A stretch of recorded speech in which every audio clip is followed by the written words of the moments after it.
On vient en France. Vous comptez changer de logement dans les prochains mois, louer ou acheter? Eh bien, sachez que vous connaîtrez à l'avance le montant de la facture annuelle d'électricité et de gaz de l'habitation.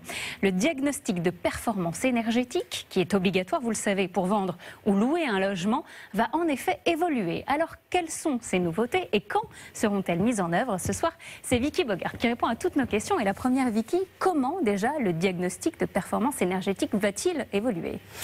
Eh bien, pour rappel, le diagnostic de performance énergétique, c'est cette étiquette, une lettre de A à G qui vous indique si votre logement est très performant énergétiquement ou si c'est ce que l'on appelle une passoire, c'est-à-dire un logement très mal isolé. Alors, le premier changement à partir du 1er juillet, c'est qu'il sera plus lisible. Ensuite, il contiendra deux nouvelles informations. Le niveau d'émissions de gaz à effet de serre du logement, avec à titre indicatif le nombre de kilomètres en voiture que cela représente. Et il y aura aussi l'estimation de la facture d'énergie. Ce sera une fourchette de prix. Exemple, pour une maison de 150 mètres carrés, entre 2 620 € et 3 560 € par an pour le chauffage, l'eau chaude et l'éclairage. Alors, une fois que je suis dans la maison, que se passe-t-il si je constate un écart important avec ce qui était annoncé? Alors, vous pourrez commander un nouveau diagnostic. Cela coûte environ 200 €.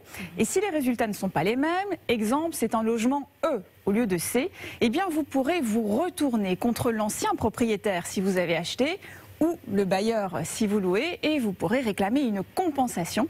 Le propriétaire pourra à son tour se retourner contre l'entreprise qui a effectué le diagnostic. Et d'ailleurs, est-ce que la performance énergétique est un critère important pour les Français quand ils achètent? Oui, selon une étude IFOP, 85% des personnes interrogées sont sensibles aux performances énergétiques, car elles estiment notamment qu'un logement avec une faible consommation aura une plus grande valeur dans les années à venir. Et de plus, les logements les plus énergivores seront progressivement interdits à la location. Ça commence dès 2023. Les pires passoires énergétiques de la classe G ne pourront plus être louées et ça représente quand même 90 000 logements. Merci Vicky.